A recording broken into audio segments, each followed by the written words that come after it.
ओम नमो भगवते वासुदेवाय। देवर्षि नारद बोले, हे महाराज, अब मैं कार्तिक व्रतों की उद्यापन विधि संक्षिप्त में कहूंगा। सर्वप्रथम सभी भक्त कमेंट बॉक्स में ओम नमो भगवते वासुदेवाय का जयकारा जरूर लगाएं। इसके करने मात्र से आपकी उपस्थिति से प्रभु अवगत होते हैं। कार्तिक शुक्ल की पक्ष की चतुर्थी के दिन उद्यापन करें।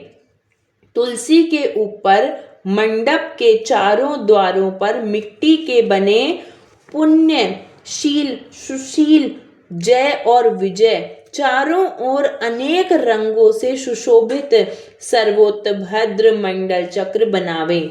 उसके ऊपर नारियल रखकर एक सुंदर कलश स्थापित करें। फिर वहां विष्णु भगवान की स्थापना करके पूजा कर और चतुर्दशी का भक्ति पूर्वक शांत भाव और सावधानता से उपवास करें। गुरु जी की आज्ञा से भगवान की स्वर्णमयी प्रतिमा का पूजन कर अनेक प्रकार के भोग का अर्पण करें। रात्रि में जागरण और कीर्तन व प्रातः काल उठकर नित्य नैमित्तिक कर्म करें। इसके पश्चात हवन कर ब्राह्मणों को भोजन करावें और अपनी सामर्थ्य के अनुसार दक्षिणा दें। बैकुंठ चतुर्दशी के दिन व्रत करें तो इससे बैकुंठ मिलता है। इस प्रकार श्रद्धा पूर्वक व्रत करके पूर्णमासी के दिन स्त्री सहित ब्राह्मणों को निमंत्रण दें। फिर उनको खीर, फल और अन्न का भोजन करावे। अतो देवा इन मंत्रों से तिल और खीर का हवन करावे। फिर यथाशक्ति दक्षिणा दें और नमस्कार करें। भगवान, तुलसी, देवताओं व कपिला गौ का पूजन करें। फिर गुरु को स्वपत्निक वस्त्र आभूषण देकर क्षमा प्रार्थना करें कि आप प्रसन्न हो, ताकि भगवान भी मेरे ऊपर कृपा करें और व्रत के प्रभाव से मेरे पाप नष्ट हो जाए।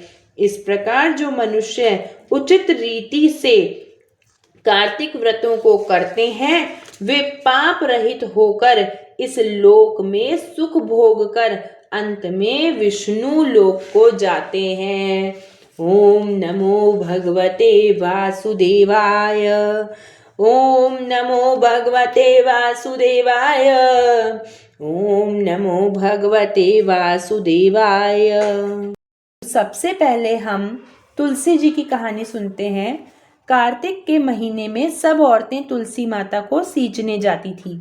सब औरतें तो तुलसी माता को सींच कर आती थी, परंतु एक बुढ़िया आती और कहती, हे तुलसी माता, सत की दाता, मैं तेरा बिरवा सींचती हूँ, मुझे बहू दे, पीले रंग की धोती दे, मीठा मीठा ग्रास दे, बैकुंठ में वास दे, चटक की चाल दे, अच्छी मौत दे, चंदन का काठ दे, अच्छा राज दे, दाल भात खाने को दे और 11 के दिन कृष्ण का कांधा दे।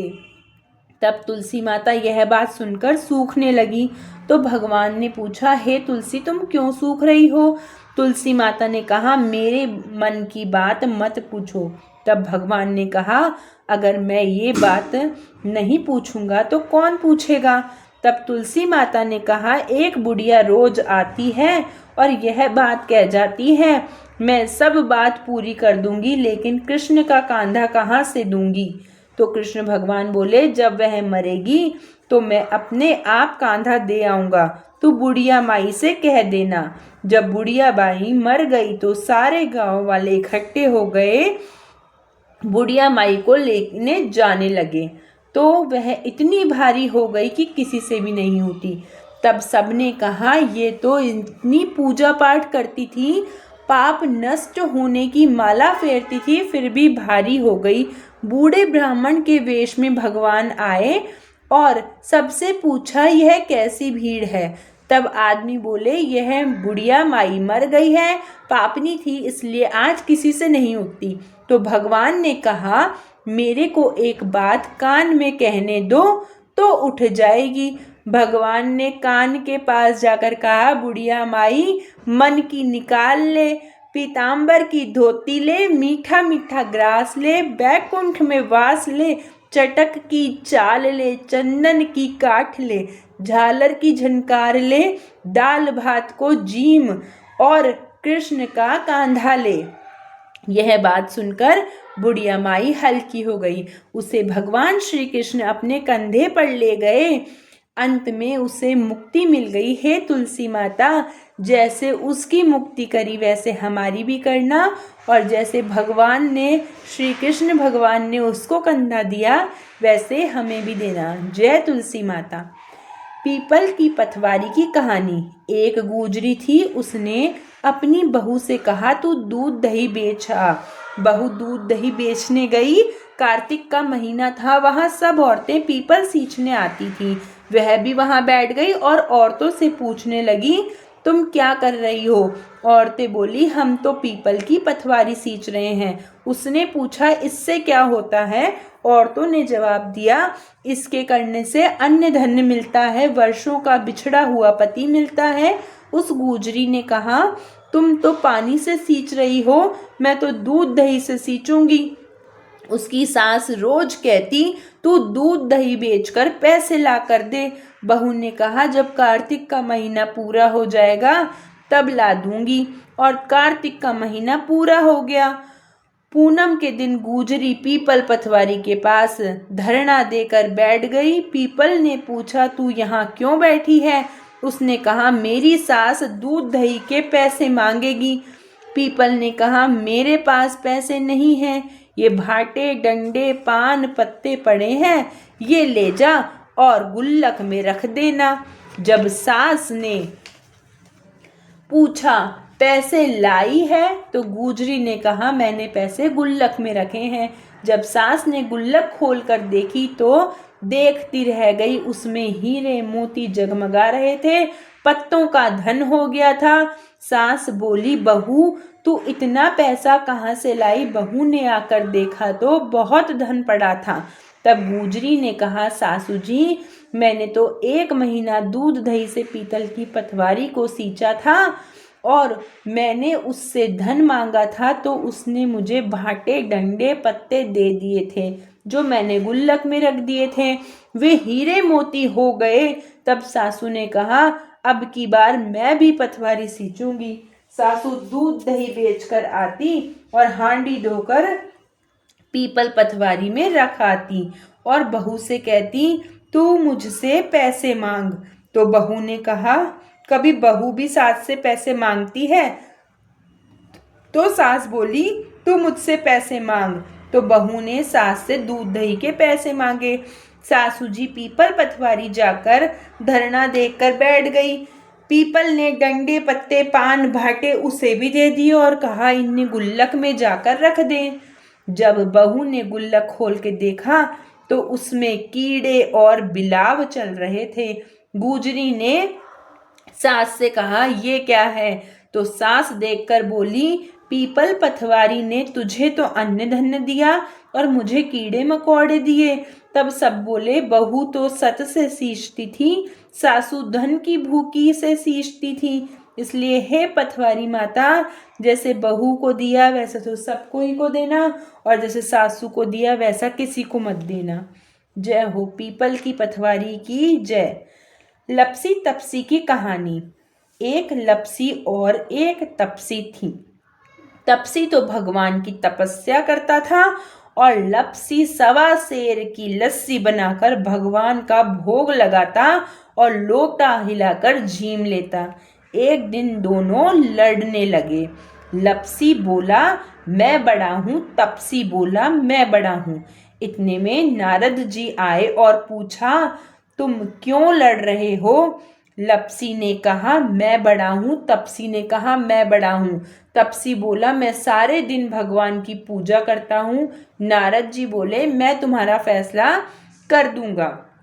दूसरे दिन तपसी नहाकर आ गया। नारद जी ने 1.25 करोड़ की अंगूठी उसके आगे फेंक दी। उसने देखा कि 1.25 करोड़ की अंगूठी उसके आगे रखी है और उसने वह अंगूठी उठाकर बगल के नीचे दबा ली और तपस्या करने लगा। लपसी सुबह उठकर नहाकर सवा सेर लस्सी बनाकर भगवान का भोग लगाकर लोटा हिलाकर जीमने लगा। इतने में नारद जी आए, दोनों को बिठाया। तब दोनों ने पूछा, कौन बड़ा है? तपसी बोला, मैं बड़ा हूँ। नारद जी ने कहा, तू हाथ उठा। हाथ उठाया तो 1.25 करोड़ की अंगूठी निकली। तब नारद जी बोले, ये अंगूठी तो तूने चुराई है, इसलिए तेरी तपस्या भंग हो गई, इसलिए लपसी बड़ा है। तपसी बोला, महाराज मेरी तपस्या का फल कैसे मिलेगा? तब नारद जी बोले, तेरी तपस्या का फल कार्तिक नहाने वाली देगी। फिर नारद जी बोले, सबकी कहानी कहकर तेरी कहानी ना कहे तो कार्तिक का फल खत्म हो जाएगा। दिया चास कर हाथ ना जोड़े तो कार्तिक का फल खत्म हो जाएगा। इसलिए सभी भक्तों से निवेदन है कि मेरे द्वारा कही हुई सारी कहानियां सुने, जिससे आपको कार्तिक मास का पूरा फल मिल सके। अब हम लक्ष्मी जी की कहानी कहेंगे।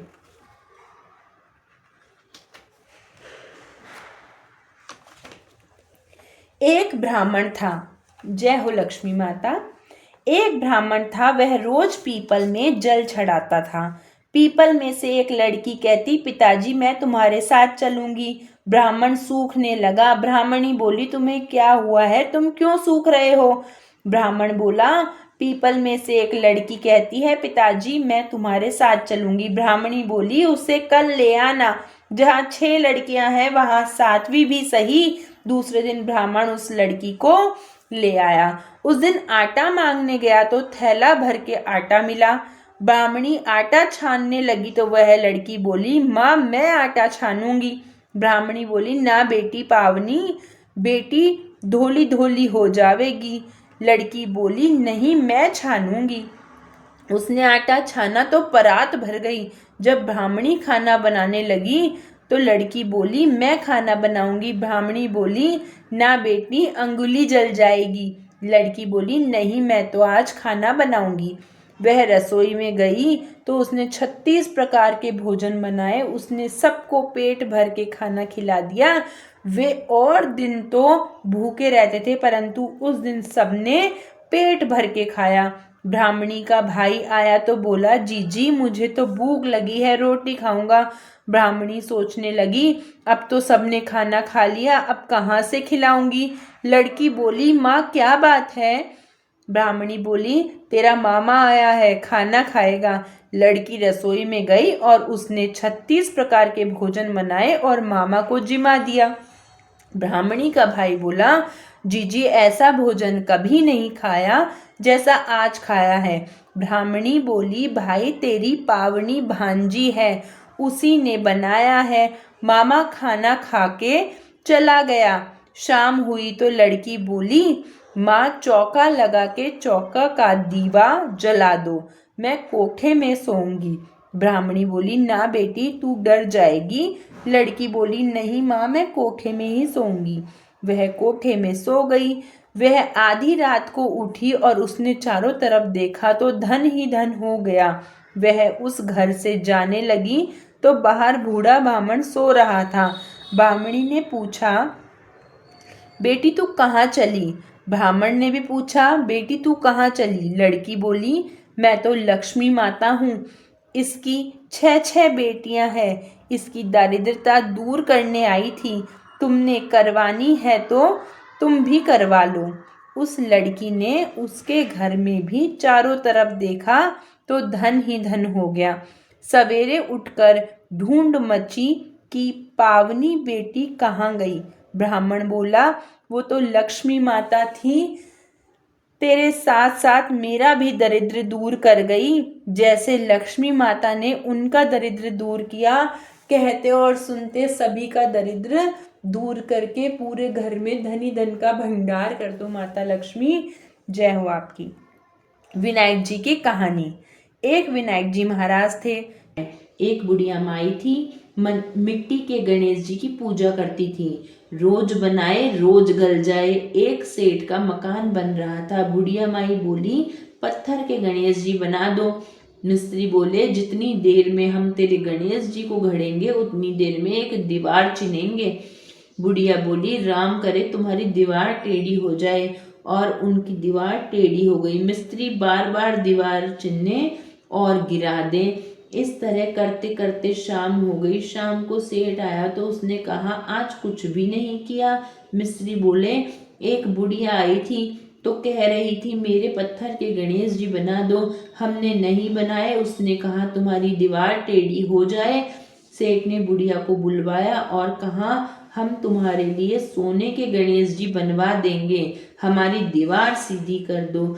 सेठ ने बुढ़िया को सोने के गणेश जी बनवा कर दिए और सेठ की दीवार सीधी हो गई। जैसे सेठ की दीवार सीधी करी, हे गणेश जी महाराज, सब कोई की दीवारें सीधी रखना और सब पे कृपा बनाए रखना। ओम नमो भगवते वासुदेवाय। कमेंट बॉक्स में सभी भक्तजन ओम नमो भगवते वासुदेवाय का जयकारा लगाकर ही जाएं और कथा पसंद आने पर चैनल को सब्सक्राइब करें।